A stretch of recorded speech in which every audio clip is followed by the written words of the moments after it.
if you bring a championship here, you are remembered forever.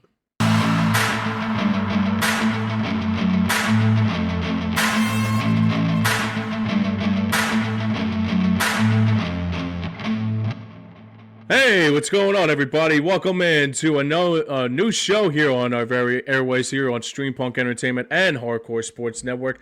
It's called Philly Fame Legends. I'm your host, James Scorza, with you, and joining me today is my co-host of the Past Nav Sports Show and also many things on these networks, Joey. What's going on, brother? How you doing? What is happening, James? This is exciting. It's an exciting endeavor to dive in. I'm a history major by trade, and taking that knowledge of history, American and world, and converting it into sports history with this show, it's going to be amazing. Buckle up, enjoy the ride. You got a lot of cool things to cover. Yeah, and the first one we got coming up on display today is a great player in the Phillies history. His name, also known as the great late Harry Kalas, will call him Michael Jack Schmidt in my personal Harry Kalas impersonation.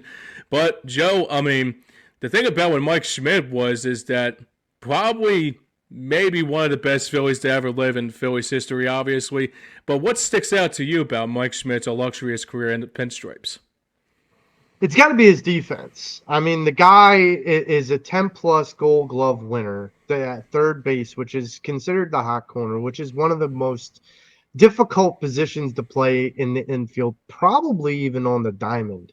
And this is a guy who excelled at it year after year after year.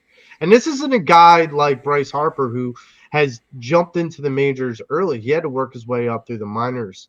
And this is a guy that, he put his cleats on 1 foot at a time and basically took the field saying, I'm going to do my job with the most, sincerity and grit and hard work and determination as I possibly can. And he absolutely, signified that throughout his course of his career with the Phillies. And I would go as far as to say he is one of the best Phillies to have ever played the game.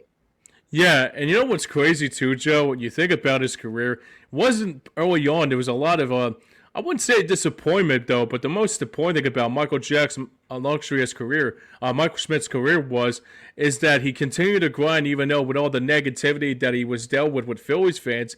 And the thing that makes it even more better for him is that at the end, you would have thought, like sometimes when you get like bad blood in the obviously if you're playing in Philadelphia, everybody was like, well, Philadelphia is a bad place to be. And he took it on and said, you know what? I have to do better. They booed me. Obviously, I didn't play my best today. Obviously, sometimes there was like good days and bad days, like when I was at the plate. And overall, he actually embraced it. Like he said, I appreciate your honesty. I'd rather you be honest than rather be dishonest with me. Yeah, and I mean that goes back to the sincerity that he had both for the fans and for the game. Mm-hmm. And his perspective was I would rather know that I'm playing poorly from everybody around me than just have yes men telling me I'm doing good because of what I've put in my resume. Like one year is different from the other. And Mike, you know, he basically knew that his legacy would be defined by how well he would be able to kind of carry the water for the teams that he would be a part of that did not, do well in the playoffs or did not get to a World Series. So it matters when you're a good player and you're still willing to, carry the water for your team, even if the team is struggling. And even if you're struggling, and Mike has said this on air plenty of times, Mm-hmm. he has struggled with all the accolades and all the things that we've said, best Philly of all time. 500 plus home runs and 10 Gold Gloves and National League, 3-time National League MVP. This is a guy that, despite all of those achievements, can still confidently say out loud in public that I was a flawed player too, Mm-hmm. that I did not always succeed. And I think that ought to tell you how much of a not just humble, but like how focused, laser focused a player like Michael Jack Schmidt was. The thing about it too is that they actually did a documentary about him around maybe a couple months ago on MLB Network to talk about his great career. And I gotta be honest with you, I mean, I've seen great third basemen in my lifetime. You think about the probably maybe I mean, obviously Mike Schmidt's probably going down as probably one of the best to ever do it. But like the way he was just like his game was so like energized, like a team that even though like he was sits there and actually, I mean, the craziest thing I like about what Mike Schmidt was is that even though there was time, like we even brought it up early on in the show that sometimes like he was at his good, he was at his best, and sometimes he was at his worst. But overall, Joe, I mean, a great career that tells you all you need to know, and probably, bar none, probably one of the greatest third basemen to ever play in Phillies history. Yeah. And here's the thing. When you think about that position in this city, when you say third baseman, the first name that comes to everyone's mind is Mike Schmidt. Yep. It doesn't matter what era, it doesn't matter how old or young you are. Like that is one of the first names you learn Mm-hmm. in Phillies lore. And like I know when I was growing up that Michael Jack Schmidt, I'm older than you, James. So like when I was growing up, uh late 80s, early 90s, Mm-hmm. Michael Jack Schmidt was just coming off of his end of his career. Right. And so like the perspective is that was still a guy that was on the tip of everyone's tongue. I mean, I think about like the '08 team for us, our Sure. generation. We're going to know Ryan Howard. We're going to know Jimmy Rollins. Mm-hmm. Still, even now, 20 some years, close to 20 years later, Yeah. the idea that with Michael Jack Schmidt, it was still evident that that's the name you ought to learn growing up as a Phillies fan. And that's almost kind of the first. And like, I heard Larry Boa and I heard of Pete Rose. I didn't hear until Steve Carlton until later in my life. And Mm-hmm. then I've heard of these guys, but I didn't know that they played on the same team as Mike Schmidt. It's pretty So amazing to think about. yeah, but the fact of the matter is that Mike Schmidt is the first name, not any of those other guys. Mike Schmidt's name is the first name that comes to mind. Yeah, it's like word association. If you're doing like psychiatry with your therapist and all that, and you think about the Phillies, and people will like think if you say Phillies, well, one comes to mind, and we like Mike Schmidt. You know that? It's kind of like a Rorschach test. They put Yes. The Phillies P up, and they ask the person, what's the first word that comes to mind when I show you this? Yeah. And they see the Phillies P and they say Mike Schmidt. Like that is the iconic nature of his basic presence. I want to talk about one of his highlighted games. April 17th in hang on. Sorry about that. Knights Cubs Wrigley Field. Michael Jack Schmidt hits 4 home runs in a game. Wow. 4 home runs. This is a guy that we could sit there and say 10 gold gloves, so he's a great defender. Usually you are either a great defender or a great batter. You are a guy that's bombing them out of the ballpark. I mean, look at the Phillies now. Kyle Schwarber, not in the outfield, but he Right. can hit the ball out of the ballpark a lot. And so that's who he is. Now, Mike Schmidt, well before Kyle Schwarber, was doing that same exact thing with power and with precision and filling the stat sheet up, not only in the field, but at the plate. So, what's your reaction to that game? 4 home runs in a game is like pretty historic when you think about it. I think the last time I remember someone hitting like four or more, I think it was well, what I don't think I mean Schwarber hit like probably. I mean I wouldn't think he would go that far of hitting 4 home runs in a game. I mean he could eventually, but Yeah, I mean that's the other thing about Mike Schmidt's game is that hitting 4 home runs in a game, it's like usually it's I mean once you know you're iconic about once you know you're legendary about those moments, like hitting 4 home runs in a game is something really special. And I mean, and even you brought up it, especially with Schwarber wise, and I think the other thing too that sticks out to me the most, Joe, is that even though he hit 4 home runs in the game, you would have thought, okay, maybe like after that he would have called a career, but overall, but it's like the one thing that sticks out to me the most about how legendary he was is that that's how you make legendary moments when you hit 4 home runs in a game too. So I'm gonna make this even more of an iconic moment. Hmm. Do you want to know what the score was before Schmidt hit those home runs? No, what? 12-1. The Phillies were Wow. down 12.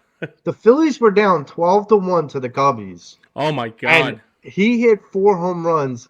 With the fourth home run in the 10th inning, he won the game. Oh my god. Oh man. So you want to talk about legendary, iconic moment? That's it. That could be a defining. That game alone can define one player, Sure. not just Mike Schmidt, but one player. You brought up Kyle Schwarber. If Kyle Schwarber did that now, he could go to walk to the Hall of Fame because that doesn't Sure. Yeah. get done in this day and age. I No. mean, you would think that okay, you would intentionally walk that batter, Yeah. you would hit that batter, you Mm-hmm. would do anything but just pitch to the guy, Mm-hmm. and they pitched to him the whole game. And so like that is first it's an indictment on the pitching coach for the Cubs Yeah. because I would not have said, yeah, groove one in there and see if you can get it past him. Mm-hmm. Like he just hit two. The third one you're going to take, okay, just groove it. It's gone. I'm like, okay, cool. Yeah. Like Worst it's nightmare for a not. pitcher. It's time to change strategies. Yeah. I mean, back then, I mean, it was a different game, obviously, than it is now. Because you think about it now, I mean, like you even brought up, if somebody is like hot like that and on approaching like either 3 or 4 home runs in a game, it's probably like they're either gonna either plunk him or they're either gonna intentionally walk him so he won't have to make a historical, or make a historical. I mean, you know what's crazy, Joe? I mean, the day and age of baseball, you think about the analytics and all the other stuff in between, but if Mike Schmidt probably played in this era, I think it would be a lot more distressing for him to actually get to 500 or even like you even mentioned, like 4 home runs in a game, especially in this day and age too, especially with the velocity and all the other stuff in between. You know, I mean, we use a dirty word here and say analytics. Yeah, When you start to put analytics into it, that's what puts certain managers and certain pitching coaches to change their strategies. mm-hmm. Whereas back then in 1976, it's mano a mano. Sure. It's I'm going to throw my best stuff. You can try and hit it, but if you do, you own it. Mm-hmm. If you don't, oh well. But Yeah. another I want to bring up another iconic moment in Mike Schmidt's illustrious career. The game 5 of the 1980 World Series in 1981. Hmm. I'm sorry. Mike Schmidt went 2 for 4 Mm-hmm. and capped off the game with a home run and basically led the Phillies to their first World Series championship. Wow. So you got to kind of understand in this city, and I've said this on several occasions to you, James, Mm-hmm. in this city, if you bring a championship here, you are remembered forever. For sure. Forever. Doesn't matter. Like you will learn the kids in Philadelphia will learn three things in their life. They will learn reading, they will learn math, and they will learn sports history. And that's the part of this that's so mesmerizing because this you would say that some of these are done by multiple players, but they're Right. done by one. And that's why we say that Phillies is basically synonymous with Mike Schmidt. Mm-hmm. Yeah, no question. I think the other thing too with Mike Schmidt's career is that, like you said about like winning a championship for the first time in his illustrious career. Um, Once you win a championship, and regardless of who it is, either if it's the Eagles or if it's the Phillies, like we are bringing up here, once you win that first one, you'll never have to buy a meal in Philadelphia ever again. I mean, the first one's always the biggest one, like I always say many times before here.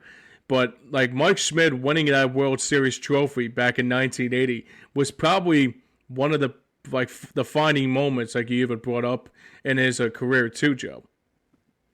Yeah, absolutely. And we have a clip coming up, and I'll kind of let you intro this in. June Sure. 14th, it's another iconic moment by Michael Jack Schmidt. June 14th, 1987. Do we have that video footage? Yes, we do, and so we do have that video footage. And if you haven't seen it yet, we'll try to do our very own commentary on it.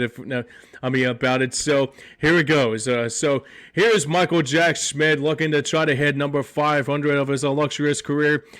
Here is the pitch, and a swing and a long drive to left field isn't enough, and it is gone. There it is, number 500 for Michael Jack Schmidt as he as he runs down the bases here, and the Phillies now lead it 8-6 here in the top of the ninth inning as he is being mobbed at home plate by his Phillies teammates. Man, Don Robinson grooved that pitch in, and for the Pittsburgh Pirates, Don Robinson grooved that pitch in, and Michael Jack Schmidt just smoked it to right field. It was amazing. The fact that you could cross the threshold of 500 home runs as a Major League Baseball player, that in of itself is an amazing accomplishment. But to do it in Phillies pinstripes and for it to be Michael Jack Schmidt, that is even more amazing. And the craziest thing about it was that the Pittsburgh Pirates fans were actually giving Mike Schmidt a standing ovation after it happened. Shows a little bit of class to the Pittsburgh Pirates faithful on this historical day, too. Yeah, absolutely. And you know what? We always say this about Pittsburgh. It's the Keystone Clash whenever we go against whether it's the Penguins or the Steelers or the Pirates or whatever. But the idea that even the Pittsburgh fans knew what kind of moment they were seeing in front of their eyes that night. Yeah, and it was a beautiful day in Pittsburgh, too. It was a perfect April day, and you cannot ask for a better time to be. Well, June Oh, day. June. I'm sorry. Yeah, I would have thought April too. I'm still thinking about it. I would have thought it was in April too for some Yeah. reason because it happened so early on in the season. But speaking of another historical day that happened on Mike Schmidt, but Joe, did you know on that same day Jimmy Rollins was the all-time leader to pass Mike Schmidt back on June the 14th of 2014? No, I didn't. That is a very interesting perspective. A little bit of 8 degrees of separation between generations, Deja and vu, that's right? Well, not yeah. deja vu, but I mean, you got to think. Mike Schmidt came out and congratulated J. Roll, and you got to think J. Roll got the standing ovation on that same day. A couple, many years prior, Michael Jack Schmidt also stood on a field around Phillies fans for a mm-hmm. standing ovation on that same date. So that's kind of cool. Yeah, you know, it's crazy. Speaking of standing ovations, but I'm back to my point early on about Mike Schmidt's career. Early on, it felt like after I think there was a time when Mike Schmidt too was like trying to be a little ahead of himself, and the fans actually gave him a little bit of like respect to his game and said, like even though I'm a little bit of, I mean, I wouldn't say he wasn't like full of himself, but the fans actually respected him more and more after he had that little like a Howard Stern kind of hairdo, like just to show the crowd a little bit, like even though you boo me all these years, I still respect the hell out of you. Yeah, and you got to kind of think, and he knew that he could be a kind of a goofball too, and like Yes. that's the thing. You have to have levity in this city. If you Mm-hmm. take everything so seriously, everything so personally, you're gonna kind of bury yourself in this city before you start. Yeah. And so I think Michael Jack Schmidt kind of like epitomized the idea that yes, you can have confidence, but you can also laugh at yourself too, and laugh with the fans too. Not take everything as so serious. And look, 162 games. You Hmm. have to have some level of levity in in the clubhouse, on the field, and just in general as a personality. Hmm. Yeah, and there was another historical fixture that happened on the day. This was actually towards a luxurious career coming to an end, and this happened against the Houston Astros as he, I guess it was the last game. I think it was his last home run at the Vet. So this was actually another historical day or historical night for Mike Schmidt to like end his career with the Phillies with a bang. Yeah, May 28th, 1989. It will live in history as one of those kind of days. Is that, Mike Schmidt, it's a guy that knew that his time was running out. Hmm. And he knew that there was a new, it's not, yes, it's sad to see a great player leave, Hmm. but there sometimes you have to kind of step aside and allow the young player to have their moment. I go back to Jim Thome with Ryan Howard. Right. When Jim Thome gave Ryan Howard the blessing to come in and say, "Okay, it's yours," Mike Schmidt was basically saying that. He was saying it's time for these next generation of these Phillies players to take the mantle. Yeah. And, you know, sometimes baseball players, sometimes just athletes stay too long. And Yeah. we know that sometimes in Philadelphia, you get ridiculed for staying too long. But Mike Schmidt knew that it was time to go. Yeah. And, he got a hell of a send off. Yeah, and the last one that actually feels iconic for me, but I always watch it all the time, was the last game at the Vet when it was Jim Thome and Mike Schmidt coming together and also coming together as one and say that Schmitty was the historical figure at the Vet, and also seeing Jim Thome moving once, I mean, raising his arm in the air and say like truce to the Vet and also salute to the Vet and thanks for the memories. Hmm. What's the first thing that if you could express your feelings in one word about that moment, about saying goodbye to a legend like him, what It's would you say? legendary. I mean, it's legendary to think of like his career ended with a home run. The last game at his last game at Veterans Stadium.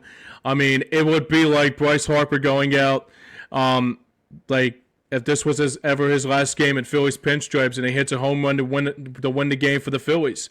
It's kind of like in the same similar circumstance, even though it's off topic here. But Derek Jeter hitting a base hit in this a game-winning base hit in his final game ever against against not against the Yankees, but when he was a part of Yankee State on the last time he played at Yankee Stadium and he got a game-winning hit. So, You, it's not the same thing. But here's the thing. mm-hmm. With regards to Brandon Graham, if we're talking Yeah, about recent history, Brandon Graham had a choice. Now look, does Brandon Graham still have stuff in some things left in the tank? Probably. He played really well, mm-hmm. and so my feeling is this: Brandon Graham had a choice. Okay, I come back.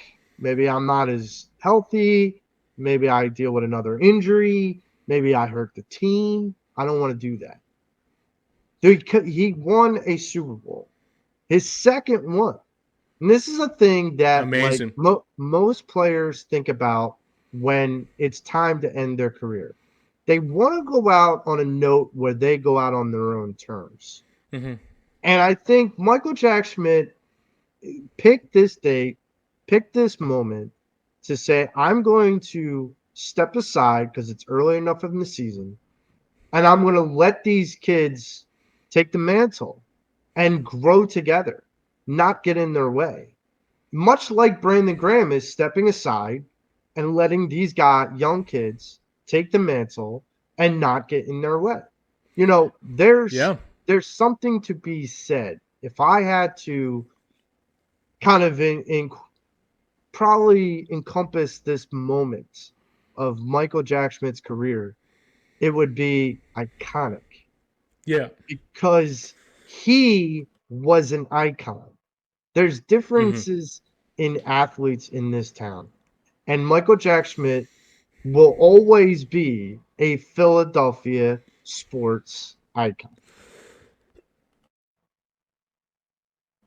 Definitely, Joe. Definitely. And the last thing we'll say about this too, like before we get out of here, if you look down at his career for the Phillies and see what he did in his illustrious career, I mean, obviously he's Hall of Fame material, but we had to put him in GO territory too, as probably one of the greatest Phillies of all time too.